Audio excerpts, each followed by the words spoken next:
Mike here. You're watching Scout Restoration Yukon. In this video, I prime the 152 Comanche engine. I get good oil pressure, but I have a problem. Oil is not running out of the rocker assembly. By the end of the video, I have solved the problem. No problem. I will show all the details. I hope you like it. Let's get to work. If you want to help, please subscribe to Scout Restoration Yukon. It's free. Mike Morrow, over and out. Hi, Mike here. You're watching Scout Restoration Yukon. In this video, I will prime the lubrication system in this 152 Comanche engine that I rebuilt 1 year ago. It's just been sitting on the engine stand.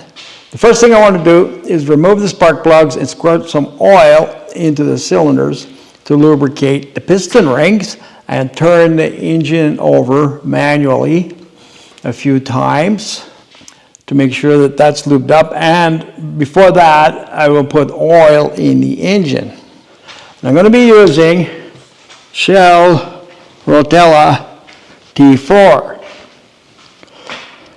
The reason I want to use that, it has a lot of zinc and phosphorus in it, and it's recommended for these older, hard-working engines. So I'll be putting that oil in, and I will add this comp engine break-in additive. I will add that to the oil also. So let's get to work. So according to the book, this engine holds 6 quarts or 5.7 liters. So this is a 5-liter jug. So I have to pour all of this in there. And I'm going to fill my squirt can with the same oil.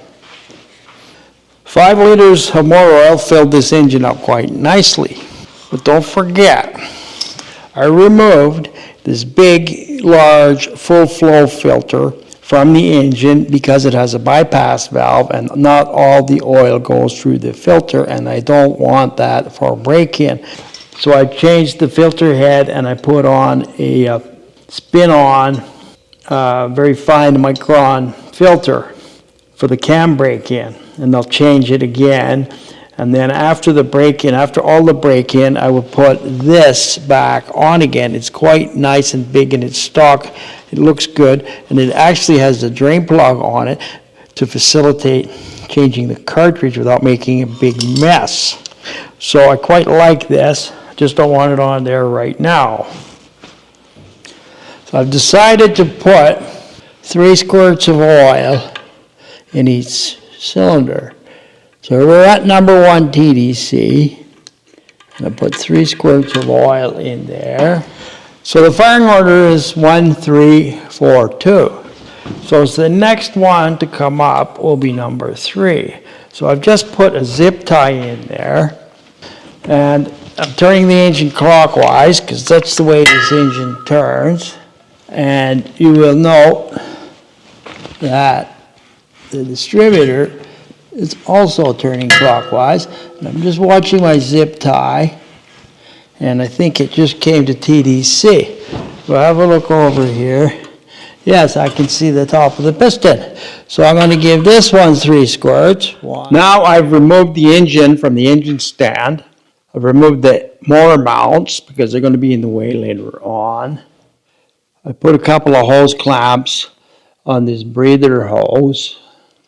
Remove the alternator and fan belt because they will be in the way later on. On the other side here, I remove the other engine mount.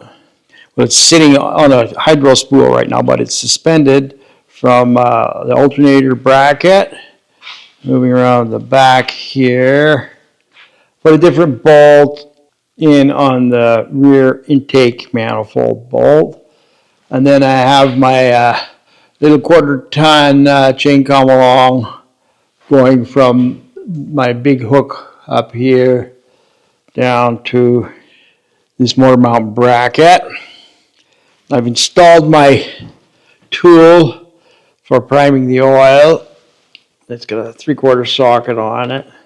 And so when I spin that, it should make oil pressure. Now I'm going to remove the oil pressure sender here and put a gauge on there and try priming it and see what happens. So I have an oil pressure gauge connected. This oil gallery comes right from the sender main bearing. There's my gauge. If I turn my priming tool, plenty of oil pressure. Remove the valve cover.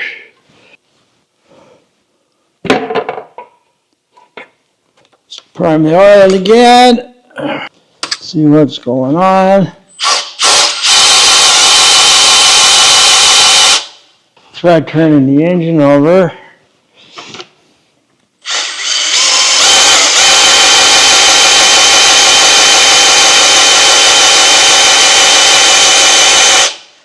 Don't really see any oil moving there. Let's turn the engine over a bit.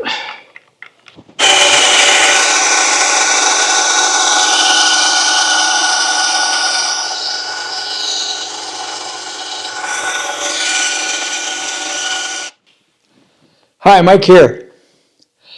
After priming the engine in many positions and rotating it as fast as I could, it looks like oil is not getting to the rocker assembly.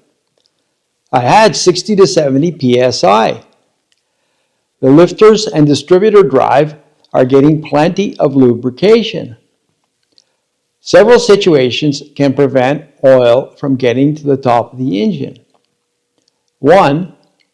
Rocker shaft must be installed with the notch up, or the holes won't line up with the holes in the supports. 2. The rocker support that has an oil passage in it must be located third from the rear where it lines up with the oil passage in the cylinder head. 3. The oil passage through the cylinder head must be unobstructed. 4.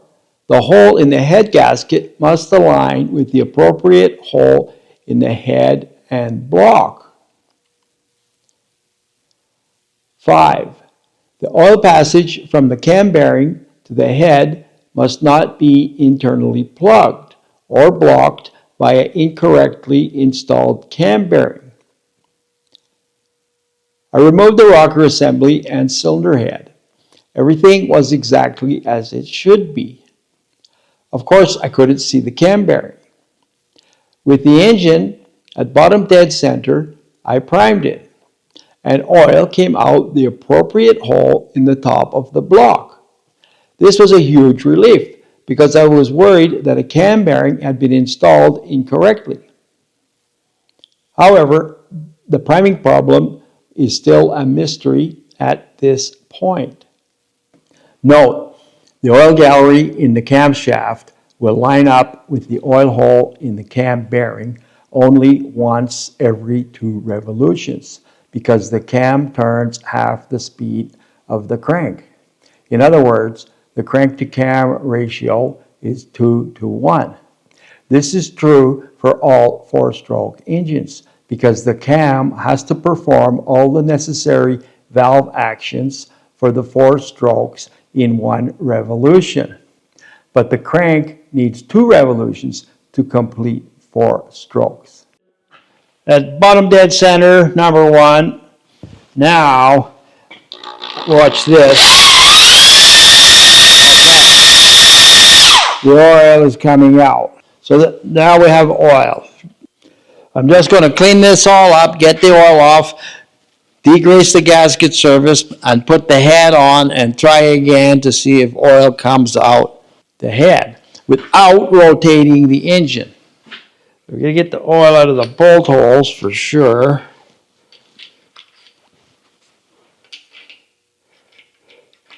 Boy, oh boy, that's a lot of oil in those bolt holes. I think I'll hit them with the compressed air. Clear the holes up. A lot of stuff came out of there. I'm just wiping it all down with the lint-free rag and brake clean. Just spraying the brake clean on the rag. I already cleaned the head gasket. This is the hole we're concerned about. And here's the gasket in place. And this hole is open, right? So this hole is not obstructed. The gasket's nice and clean and dry. And I cleaned the cylinder head. So I'm just going to pop the cylinder head back on there.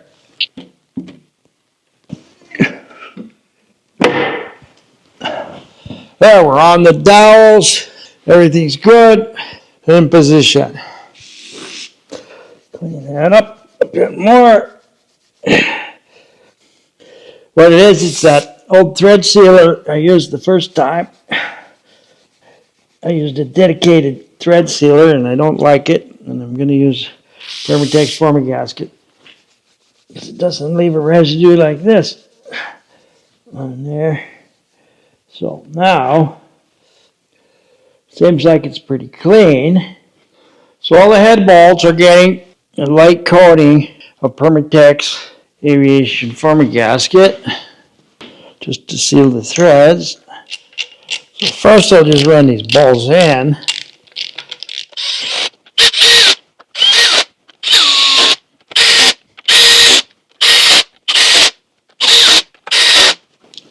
I'll just snug them a little bit. So I think I'll make the first torque 40 foot-pounds. There we have it, 40 foot-pounds. Now, that's 60 foot-pounds. I'm going to jump up 80 foot-pounds. Final torque, 100 foot-pounds.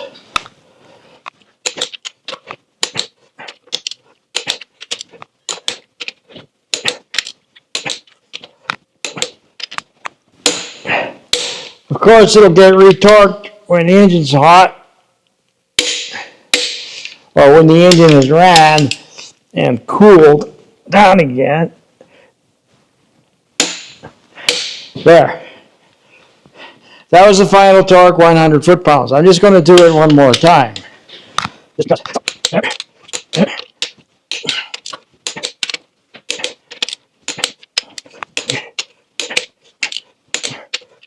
Okay. Attention, fellow Scout enthusiasts. Thanks for watching. I hope that you're getting useful insights from my videos. If I can earn 1,000 subscribers, I will be able to create Scout videos for a long time. Please like and subscribe so that we can continue this journey for years to come. I will show all the details. Over and out. Okay, now I've got the drill on there, the head's torqued, and you can see the oil coming out the head. So it's oiling the top, it's oiling the head.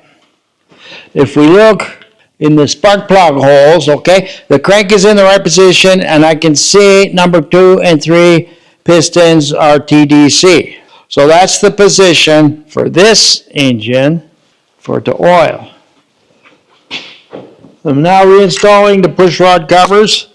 I cleaned everything off, dried it with brake clean. Just got to put everything in place, snug these bolts up. I just tighten until the cork gasket starts to squish. Before installing the exhaust manifold gasket this time around, I didn't do this the last time, but this is what I've always done. Just sort of forgot. I'm putting a little bit of Never Sees where the gasket seals against the head, and on the other side where the gasket will seal against the manifold. And I've found this quite effective. It makes a better seal, and because Never Sees has lead in it, it just makes a nice solid seal. To facilitate holding the gasket, I put 2 studs in place.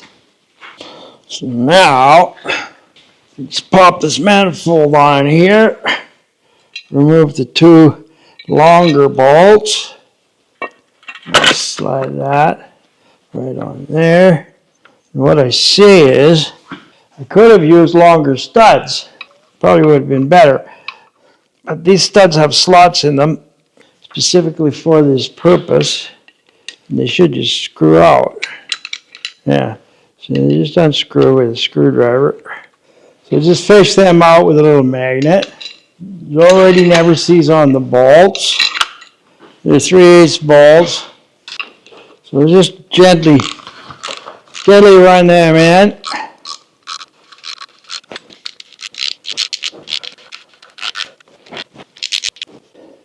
So I'm torquing the exhaust manifold to 40 foot-pounds. Initially, I'm doing it in increments.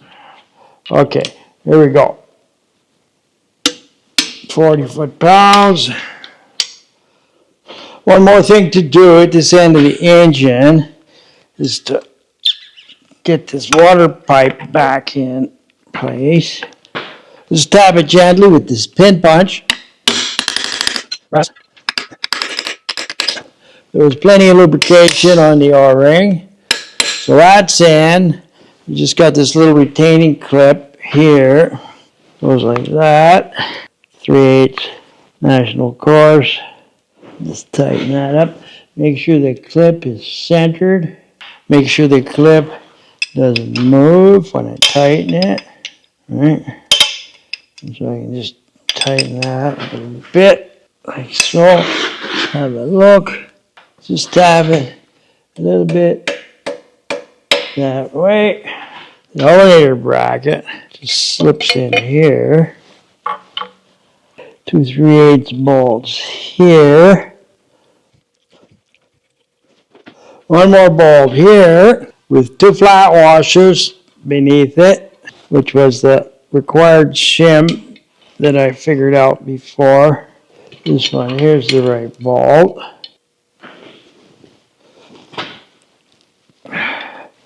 So I just tighten those up pretty tight.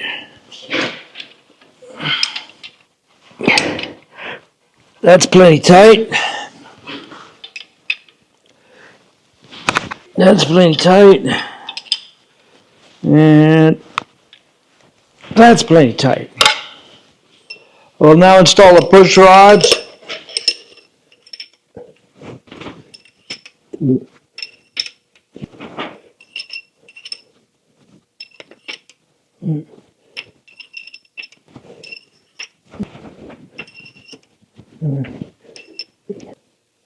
Okay, next thing is the rocker shaft. So I'm going to try to get all of these on the valves first. Kind of close. I'm just trying to get on the push rods. Okay, we're on all the push rods. I'm going to double check, make sure all the push rods are in the lifters, and they are. Start these bolts by hand.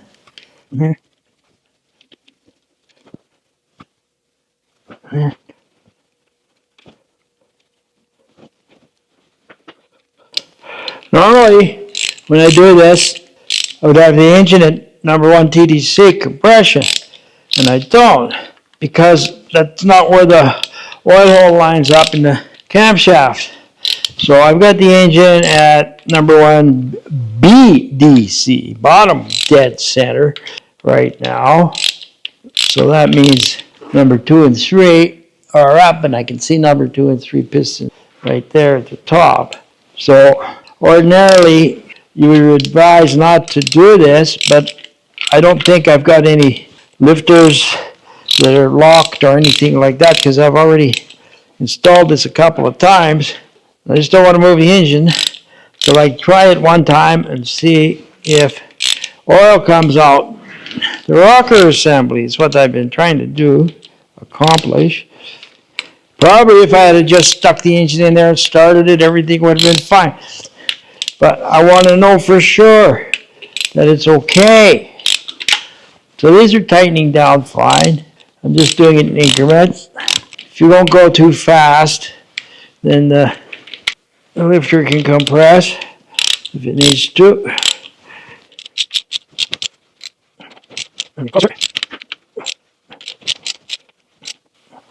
Oh, looking pretty close.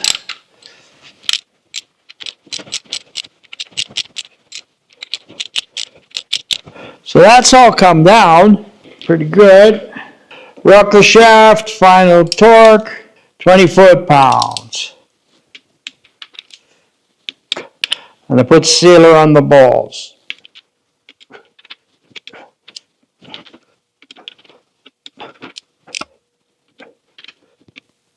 Okay, one more time. I usually do the final torque twice. I'm now trying again with the drill to see if I can get some oil up top here.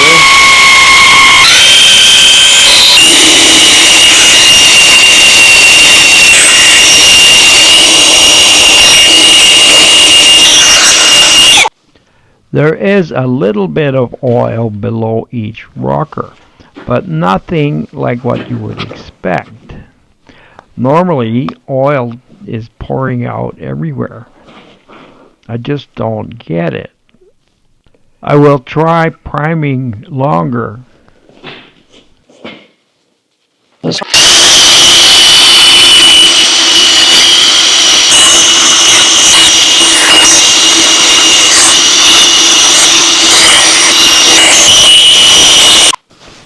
Since the beginning of this problem, I've had a sneaking suspicion in the back of my mind that maybe the rocker arm bushings are too tight on the shaft.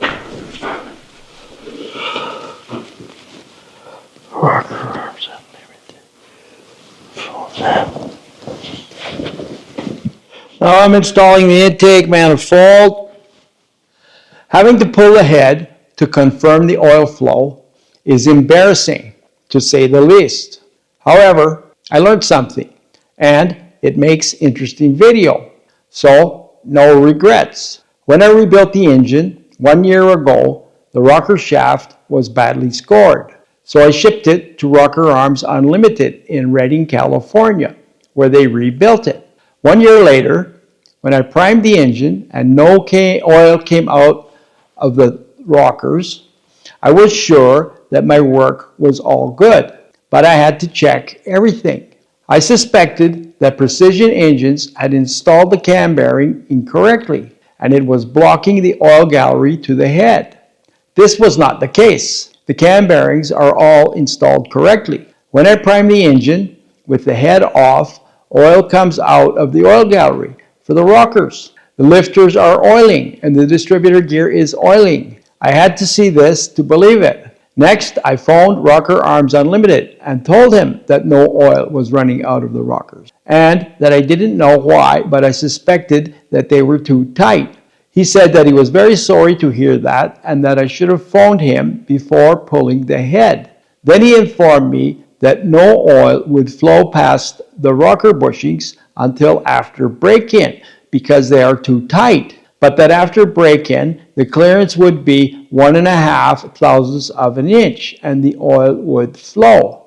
My mistake was not asking this question, but who'd have thunk it? Had I known this, I would have devised a way to break in the rocker shaft on the bench. I have never heard of or seen this situation before in my life. Lesson learned. Internationals are special. Another thing that I didn't know is that there is a way to check this cam bearing. If before installing the camshaft, you push a bare brazing rod down the oil passage from the top of the block, you should be able to see it protrude through the oil hole in the cam bearing. Had I done this, I would not have doubted the cam bearing installation. Another lesson learned. In conclusion, I should not have had to pull the head. If I had checked the cam bearing installation better, I would not have had a doubt. If I had the engine in number 1 BDC in the beginning, it would have helped. But the rocker assembly was too tight. This was my initial instinct. I should have phoned Rocker Arms Unlimited before pulling the head. I didn't phone because I suspected that the machine shop had installed the cam bearings wrong. I should have slept on the problem like I usually do. Lessons learned. No harm done. In my next video, I inspect the distributor, test the vacuum advance diaphragm, remove and replace the points and condenser, check all the wires, set the points, and install the distributor. I hope you like it. If you want to help, please subscribe to Scout Restoration Yukon. It's free. Mike Morrow, over and out.